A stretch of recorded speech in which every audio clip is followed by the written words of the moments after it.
correctly with the correct amount. D20 Radio, where gamers roll. www.d20radio.com.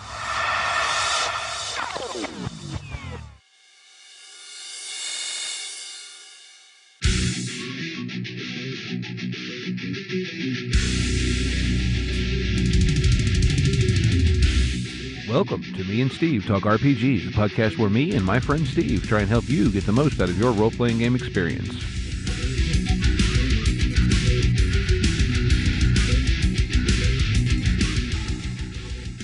Hey, hello, folks. Welcome back to Me and Steve Play RPGs. Play what? We don't play games around here. Well, yes, we do. We play games all the time. Now, this is a little bit of a special episode, and as you've probably noticed, because it's not dropping on the normal day, but what this is, it's the kind of the session zero for an AP, little one-shot AP that we recorded with GM Chris from The Forge. If you all remember when we had him on to talk about the narrative dice, he offered to come on and run a game for us in the Genesys system. So we finally got around to recording that. Well, yeah, let's just be honest here. If you're on our Discord and you've seen me posting about Genesys and, like, being excited about Genesys, this is why. It's so cool of GM Chris to come on and offer to GM like that and run a really cool setting. Yeah, it really was. It was a lot of fun, and it was, for both of us, it was our first experience with the Genesys RPG and the narrative dice, and I do have to say, there's a little bit of a learning curve. Even as much as I'd absorbed as far as understanding kind of mechanically how it worked, it really does kind of require like a different mindset of approach to it, really, and it took a while, at least for me, to kind of get my head around that. Yeah, it's a different kind of system. It really is. It's narrative dice is absolutely the right way to put it. And getting your head around the idea of...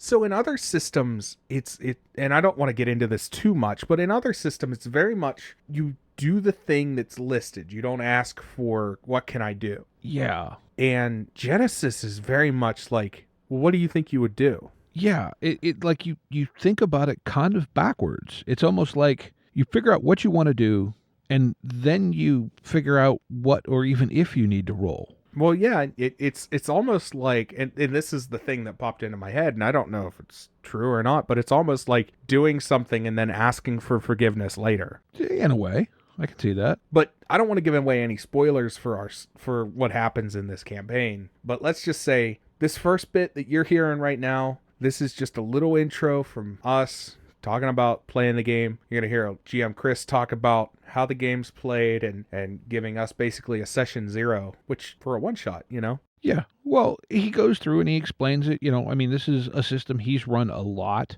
He's actually accredited playtester in the core book, so he's been in from the ground floor.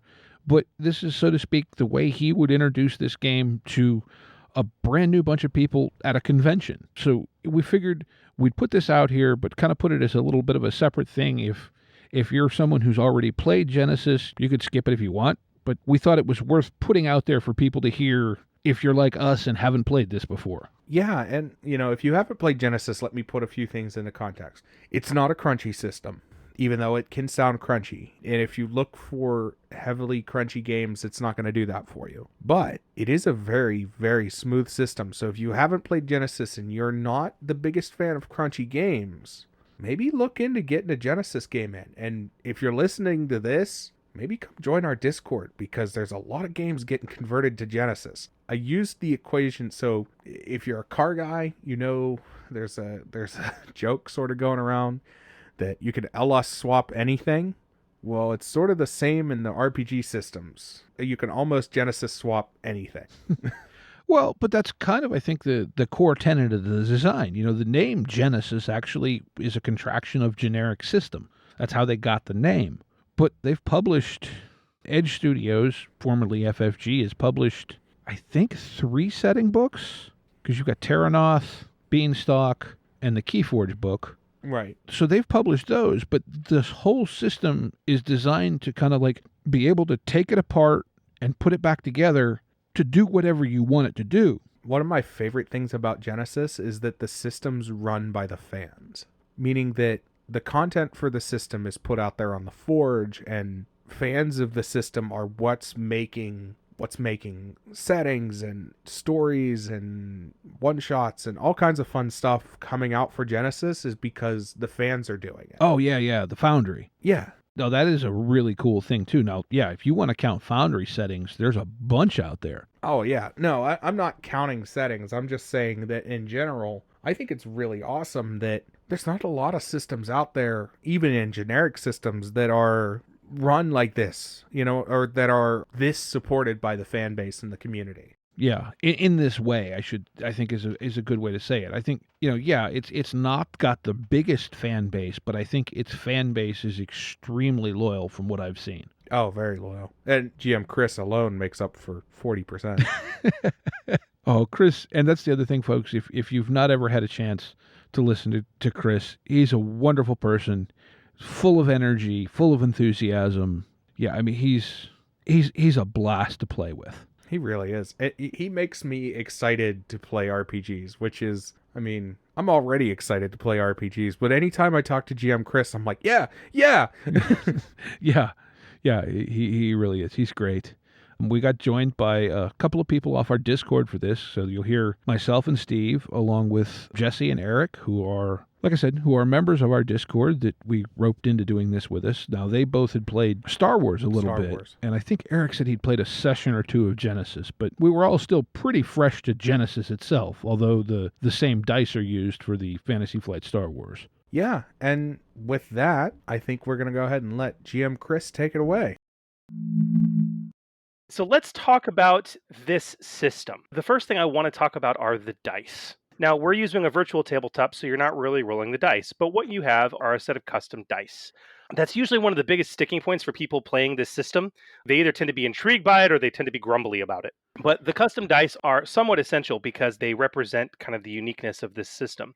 There are 6 polyhedrals in Genesys. There's a D12, a D8, and a D4, and they both exist in different colors. You have your positive dice, which are your yellow, your green, and your blue, your happy dice. And then you have the negative dice, which represent the difficulties you're trying to overcome, and that's your red, your purple, and your black. And as I'm going through this, guys, and we talk about a few things, please feel free to interrupt me with any questions you might have. And I'm not going to go with anything really comprehensive. A lot of this I know we can handle during play. But also on the second page of your character sheet towards the top, I've got a little legend for you for your own reference that also talks a lot about these symbols that are on the dice, these funny symbols. And, and honestly, Jesse, have you played before? I've run FFG Star Wars for about a year. Oh, phenomenal. And Eric, you've got Star Wars experience as well, correct? Oh, yeah. I've been playing it for a few years now. Okay. And Steve's, we've had this conversation. So you guys all understand the cancellation mechanic. For those of you who are familiar with Star Wars, it's the exact same thing. You've got success and failure, advantage, threat, these 2 different axes that work together. But it's just because the symbols on the Star Wars dice are copyrighted to Lucasfilm, Genesys has different symbols. With less lightsabers. With less lightsabers, yes. One minor question here, and this is Sure. going back to the conversation we had. A triumph counts as a success, but the success part of it can be canceled by a failure, correct? Yeah, so think of it like this. If I rolled 3 successes and a triumph, like symbols, Right. that's 4 successes towards the total. If I roll 4 failure symbols, that's canceled out. I have failed the check. But the special benefit of the triumph is still going to happen. Okay. That's and does it work the same way but inverse with despair? Exactly. And that's why, like, because advantage and threat cancel each other out, you're always either going to have advantage or threat, or if it's a full cancellation, nothing. It's going to be one or the other. You can never have both. But when it comes to triumph and despair, you can actually have both of them on your check result. And those make for some of the most interesting situations at the table. Okay, so getting into a few other things that's going to be kind of old hat for Jesse and Eric, but for Steve and Steve, just kind of as a reminder. When you understand the dice and the cancellation, the next thing you really need to understand are the story points, which are the little circular icons up top. I love how they do it in RPG sessions too, because when I first started playing the system, it was with the beta. We didn't even have official dice yet. Okay, we had to make them with stickers. It was crazy, and so we didn't have Destiny points in Star Wars either. So I pulled out my old set of Othello, And I use these Othello tokens, that are black on one side and white on the other to represent my destiny points, which are story points in this system. And I still use them because I love the tactile feel. I love seeing those Othello token style things. But story points are your resource to be awesome. We start every session with one player story point for each player and one GM story point for the GM. A lot of you guys have special abilities that are powered by story points, and that's great. But more importantly, story points have a couple more concrete and common in-game functions. The first is that you can spend a player story point to upgrade a check you are about to make. And I want to talk about what that word means, upgrade. Upgrade means turn a green into a yellow. That's upgrading your check. There are sometimes, as a GM, if I upgrade your difficulty, I'll be turning a purple into a red, okay? But Chris, what happens if you have all yellows? Well, then if you upgrade, you add an extra green die. You don't say. I don't say. I did say. I don't say. I did. Don't. That. Yep. Yeah. So, with me so far? Yes. Yes. All right. The other cool thing story points can be used to do is you can make minor narrative and declarative statements with them. So, to use Star Wars as an example, it's like, oh, you guys have landed on the planet. Gosh, oh my gosh, it's got a toxic atmosphere. You can't breathe it. Well, gee, GM, it's a good thing we decided to buy rebreathers when we were in port last. Flip a story point, right? It's one of those things that the GM approves it, but you can make interesting things happen. Like, oh my God, we're locked in the room. Oh my gosh, there's a computer terminal in here. Look, flip a story point, right? Yep. You can make these minor declarative statements with GM approval, which is a lot of fun and very powerful. I can spend story points to do the exact same things you guys can do, although I don't really need to use them to make declarative statements, unless it's completely outlandish and I just feel like screwing with you guys. But as you've noticed when you've played around with them, if you spend a story point, it becomes mine. If I spend one of my story points, it becomes yours. So it's literally a sliding resource economy to be awesome. Okay? Sure. Also, not only can you spend a story point to upgrade your check, you may also spend a story point to upgrade the difficulty of another check being made, like one of mine, as long as it's targeting. Yes. So there we go. The only other thing you need to know about story points, and this is extremely important, you can only spend one per round in Genesys, each of you. Collectively, you could spend 4 in a round, but you can only spend 1 yourself, which means that you may need to have to make some difficult decisions. Okay? So let's take a look at your character sheets. Or when we're going to start with the very basics on your character sheet and a little card that has your name and picture on it. You've got some core stats, and there are 6 characteristics: brawn, agility, intellect, cunning, willpower, and presence, which in Genesys can range from 1 to 5. 5 being like the best naturally. I don't know if it needs too much explanation. You guys are all seasoned players, and a couple of you are very familiar with the system at its core.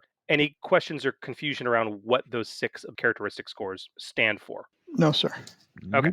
From there, we have your skill list, which is on the left-hand side of your character sheet. And these are all the skills that apply to this particular game, this particular session that we're about to run. You've got general skills, social skills, knowledge skills, in our case, psionics skills, replacing magic, and combat. A lot of these skills are very self-explanatory in terms of what they are and what they do. Does anyone have any question about any of them in terms of what they do? We'll talk about psionics specifically in a moment. But do any of you have any questions about what these things do?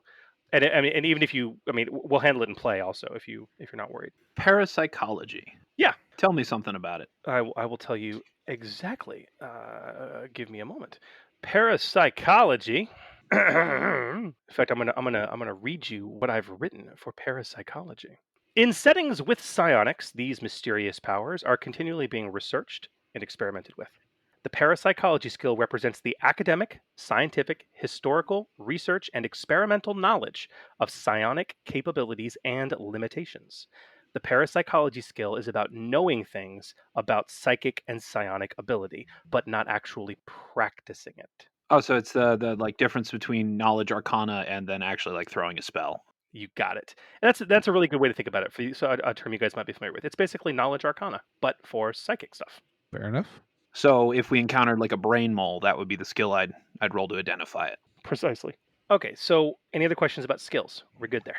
Good to go. Yeah. No, Phenomenal. Next up to talk about on your character sheet will be going back up to the little card that has your core stats on it. You guys have Soak. For most of you, this is going to be your brawn plus something else based on the armor you're wearing, the protective gear you're wearing, with the exception of Roman, whose protective gear does not give him soak. It gives a boost. It gives him a defense boost, but we'll talk about that. Soak is basically, to use D&D parlance, it's DR. It's damage reduction. And as you look at some of the damage of your weapon, like I've got Roman's character sheet up right now, his revolver does 9 base damage. If Roman were to make a combat check with his Ruger Blackhawk and he succeeded with 3 net successes, those 3 successes get added to the base damage on your sheet for your weapon. So that means he would deal 10 damage with that hit. Now, consider that and consider your wound threshold. Any damage you take, your soak subtracts from it first. So in Roman's case, he's got a soak of 2. If he were to shoot himself with that kind of roll, dealing 10 damage, he would only suffer 8. Okay. In this system, unlike Dungeons and Dragons, you also count up. You guys currently have 0 wounds and 0 strain, and you suffer wounds and strain, and you start counting up. When you exceed either threshold, you drop. If it happens to be your wound threshold, you also suffer a critical injury. Wound threshold is very self-explanatory. It's physical harm. Your strain threshold is your strain. It's not only mental but spiritual and just energy overall. It's exhaustion, if that makes sense. Yes. You can never die from strain damage. You can also never receive a critical injury from strain damage. Lastly, we have the defense, ranged and melee. For all of you, it should be 0, except Roman has a concealed ballistic vest that gives him +1 range defense. We'll talk about this in a moment when we talk about combat, but Roman, if someone were to attack you with a ranged weapon, they would be forced to add 1 black setback die to their roll because you have a ranged defensive 1. Yes. A few other things. Some of you have painkillers and extra reloads. Extra reloads are just what they sound like. They're generic reloads for whatever weapon you might happen to have. And painkillers are interesting. Taking a painkiller, which takes a maneuver to do, immediately heals you 5 wounds. The second painkiller you take in the same day heals you 4 wounds. The third painkiller you take heals you 3 wounds, and so on and so forth, until you've taken 5 painkillers, which maxes you out. At that point, your body's just so flooded with chemicals that it's not going to have any other impact. But that's how painkillers operate. So think of it like It's a stim pack it's Star Wars version. It's a stim pack. Yeah. For D&D, it's a health potion with diminishing returns. with highly diminishing returns. Yes. You were talking about the pistols there. I don't see anything indicating magazine size or anything. That's because there is none. Aha. As we'll talk about, Genesys is a highly narrative system. Compared to other systems where everything is extremely discrete, Genesys is often what's called a cinematic system. Heroes in movies don't count bullets unless it matters. Okay? Mm-hmm. So we really don't do that here either. You don't run out of ammunition until you run out of ammunition. And this is what I can do with fun things like threat and despair that you roll on your check. Aha. All right. Okay. So Roman actually has a Ruger Blackhawk 44 revolver, which has an insane amount of damage and stopping power and capability for a pistol, as the Blackhawk 44 does for anyone who's ever fired one. But it is a revolver, thus it also has a special quality that the rules typically dictate that the GM would have to spend 3 threat or despair to make one of you guys run out of ammunition. With that revolver, I can pop only 2 threat and make Roman's gun run out of ammo. Ah. Yep. High risk, high reward. High risk, high reward. Now, on the back of your character sheet, you have a couple things. You have your archetype and special abilities, which is a special ability given to you by your archetype. If this were a different setting where you're all obviously humans, or I guess parahumans in this setting, Mm-hmm. but your archetype, in something like Star Wars, that would be your species. Okay. But here it's just sort of the type of person you are. And that type of person you are, that archetype gives you a special ability. That's typically a once per session thing that you spend a story point to activate. You also have a series of talents. If your talents give you passive benefits like grit or toughened, I have already worked that into your character sheet. I've put it here for completeness. But do you guys have any questions about your talents, your special ability? I have one. Yeah. How do you pronounce the name of the company? The company like the that agency you started guys this are all? No, the one that started it all. Oh, the drug is called Involiast. Involiast. Okay. But everybody just calls it Envo. Roman is actually an Envo boomer. That's his archetype, meaning he's one of the originals. So if you want to refer to it, you can refer to it as Envo. I'll certainly be doing so in the game. Okay. I just didn't want to mispronounce it. Yeah. Any questions about your capabilities, your talents, anything? I just want to get the core rules out of the way. No questions here. So Okay. Also on the back of your character sheets, I've got kind of a basic rules reference. And for those of you who've played Star Wars, you're obviously very familiar with this. The only things new to you are going to be the attempting a psionic power, and then there's a couple new maneuvers that are kind of unique to this particular setting. But on your turn, you can take one action, one maneuver. You can also suffer 2 strain to take a second maneuver. So that's one action and 2 maneuvers that you could take potentially in a structured encounter turn. But you cannot take more than 2 maneuvers per turn, period, no matter what. So you can't aim 15 times. No. You could aim twice. That's correct. As far as combat goes in this system, I think we'll tackle it as we come to it, guys. It's pretty intuitive. And as we play this, whether it's a combat check or a skill check or anything you want to do, just tell me what you want to do, and I'll tell you how it's done. Okay. Okay. Initiative is very unique in the system as well, but we'll get to that when we get to it in play, as well as crits.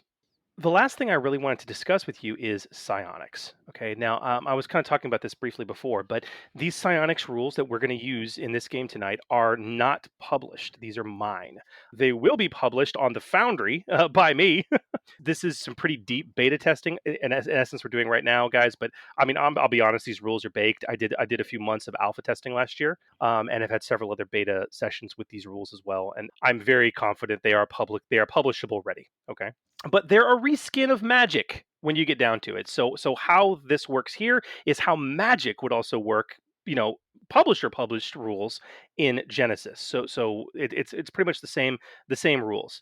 And for you Star Wars players that are in this group, it is actually quite different from how the Force works in Star Wars. It is something new and very different. Okay. So if you've not played Genesis before, this is going to be the unusual thing. So, okay, we've all played Dungeons and Dragons for the most part, so I'll refer to it. In Dungeons and Dragons, this is a game with magic, and that's really all psionics is, and it's magic. If I want to do something with magic, it's called a spell.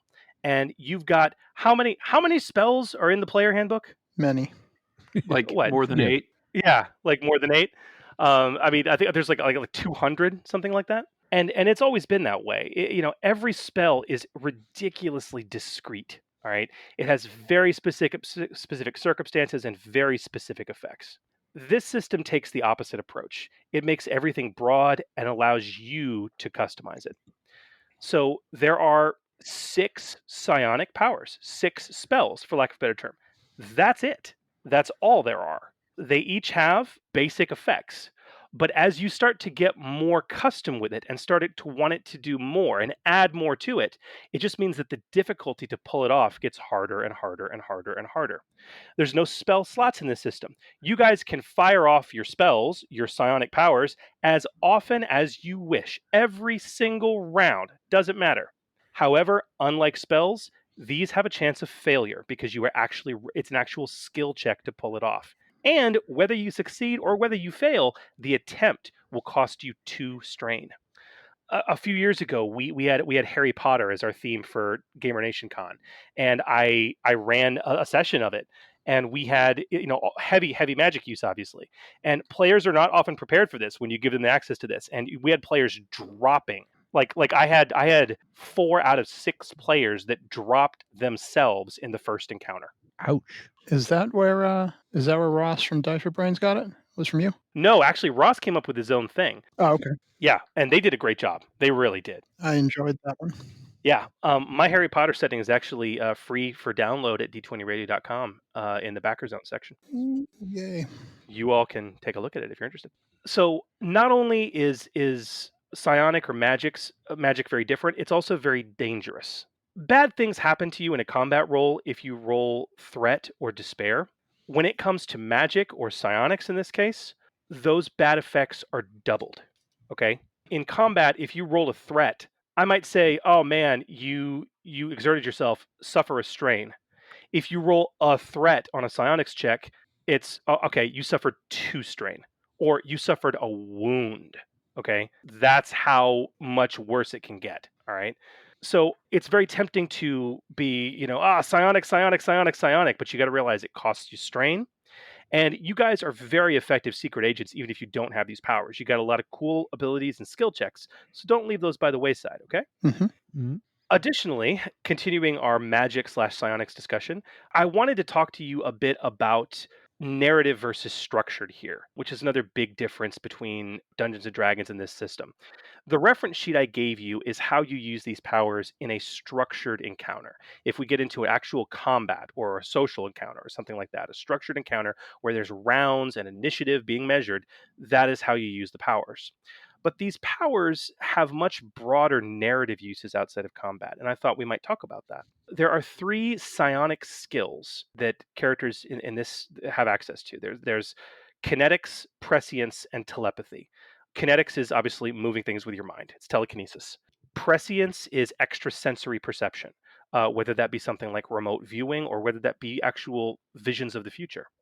And telepathy is telepathy. It's literally reading or pushing thoughts into someone else's mind. All of you only have ranks in one particular psionic skill, which means it's the only one you can use, with the exception of Roman, who has a couple skills that he's got ranks in. Hmm. But there's different powers. There's defend, which is just what it sounds like.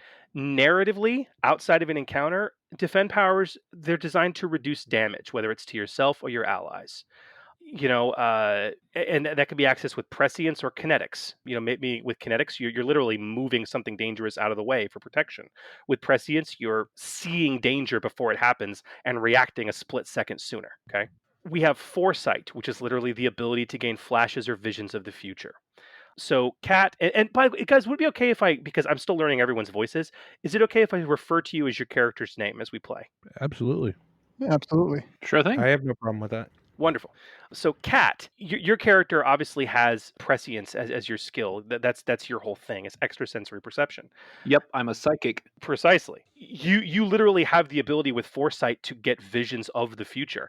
And outside of structured encounters, I mean, if you want to see years into the future, okay, we can try that. You just have to know that the farther you go, the harder it gets to the point of being ridiculously hard. All right. And then additionally, the further you go, the less accurate it's going to be. The more subject it is to not only interpretation, but also change. So tomorrow's Powerball numbers. Potentially, we'd work on the difficulty. Additionally, foresight is very limited to you. Okay, and it can be very very weird from a narrative perspective. All right, visions of yourself, people maybe distant locations that you personally are familiar with or have visited. Those are all feasible. But if we're talking about really unusual stuff, I am also well within my right to make it incredibly non-descriptive or vague, as is often the case with future vision. And I may even limit those visions to force you to manifest them in a highly ambiguous medium. Like you meditate and you get your vision and you end up writing a sonnet that explains what you saw, or you make a picture with finger paints, or you create a sculpture, right? Which could all be interpreted in multiple ways. Dig it. Okay. Next, we have influence, which applies to a couple characters. This is telepathic intrusion, often called pushing. This is the ability to influence someone else's mind. There is a very important distinction between influence and reading. The influence power is not used to read minds. Telepathy sure can be, but you would activate the reading power in that sense. Influence is about pushing. Reading is about pulling. Does that make sense? Yes. Okay. And on that note, we have reading. Reading can be done with telepathy or presence. It is about extrasensory perception, focused on a target, an object, or a situation. If you're doing it with prescience, it's literally using it's basically remote viewing to a degree out of encounter. With telepathy, it's a little you can also do it, but it's very much limited to the mental activities of people. What are they seeing? What are they feeling? Right?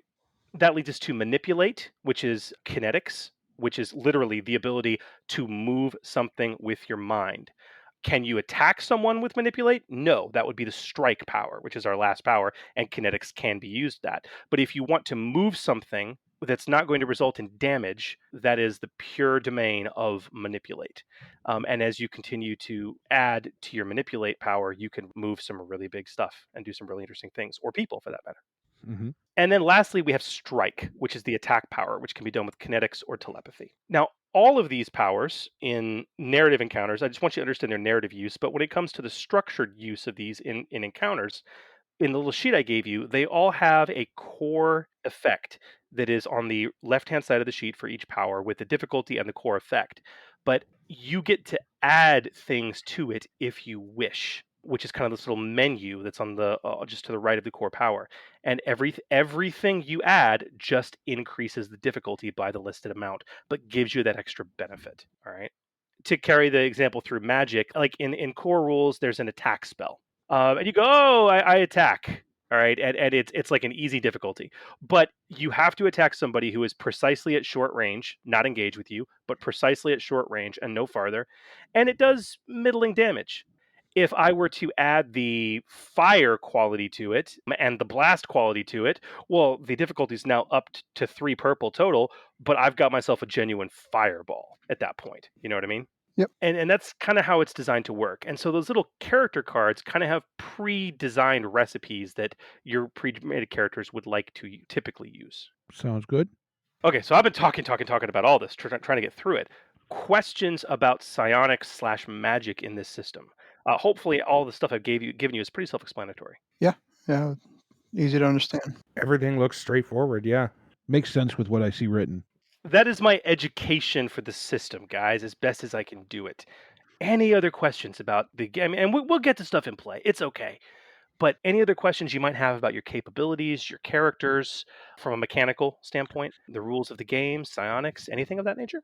I was gonna say minorly, like obviously I know they're like the equivalent of utility spells, and with Emmy being kinetic, like let's just say he wants to knock a pencil off a table, a non-structured encounter, we'll say, is that going to require strain and rolling, etc., or if it's something kind of minor like that, or we just kind of it happens? So utility spells are something that's present in the Genesis core rulebook. You'll notice there is no utility psionic power. When you get into how psychic powers are presented, that kind of thing really doesn't exist. The utility spell is designed to represent cantrips, basically, right? Mhm. But we don't really have that with psionics. Having said that, guys, I am never going to make you roll for anything unless it matters, unless there's a consequence for failure. And I will never make you spend strain on using an ability unless you're going to roll. Does that make Mhm. sense? Yes. Okay. Yeah, no, So that's hopefully that answers your question. yeah. I think it applies more to kinetics than the other powers because it does have utility uses. Certainly, certainly. Even in a structured encounter, there's narrative ways you can use these powers that aren't a part of the sheet I've given you. If Cherry, decides to say, okay, before we head in, I want to set up a telepathic link between the four of us so we can all talk in our heads. That's totally reasonable, and we'll set the difficulty and the consequences for doing that. Okay, All right. but in terms of how you can, in a structured way, affect other characters with these powers, that's really what the reference sheet is for. Okay. And there's sometimes you guys are going to tell me you want to do certain things narratively, and I might say, okay, you can attempt that, but it's going to be redonkulously difficult because normally you need a quiet place to try and do that, or you need to be undistracted. But yeah, another thing too is, for the most part, this is kind of the yes and system. If you want to do something crazy, just tell me. You can always try it. Usually, just you're probably not going to succeed. That's fair. But isn't that just the fun of it? Precisely. All right. So, are you guys ready to actually start playing this game? Absolutely. All right, then I have to go through my boilerplate with you because I've never played with you guys before, so you've never heard it. So this is my boilerplate, and this is what I say for one-shots at convention games. I am your GM. My job at this table, virtual or otherwise, is to make sure that everybody's having fun. All right. Consequently, I also know these rules extremely well, better than many. I will completely disregard them, alter them, or throw them over my shoulder in the interest of providing a more fun experience for everyone at the table. So, with that in mind, if I make a call, I ask please just go with it. Trust me, I'm not going to give you a bad time. Sounds fair to me. Fair enough? Agreement? Agreement all around? Yes? Agreed. Consent. Consent. Wonderful. Wonderful, wonderful, wonderful. So there you have it, folks. It's more or less our little kind of session 0 for our little AP one-shot we did here. And you'll hear the first episode of this coming up next week at our normal release time. So you have a couple days for this, and then we'll launch into that, and then we'll continue that every other week until we're done with it. Thanks. Be kind to each other, and go play some RPGs. Intro and outro music by the band 12 Noon. You can email us at meandsteverpg@gmail.com. You can also find us at facebook.com/meandsteverpg. Thank you, and be kind to each other.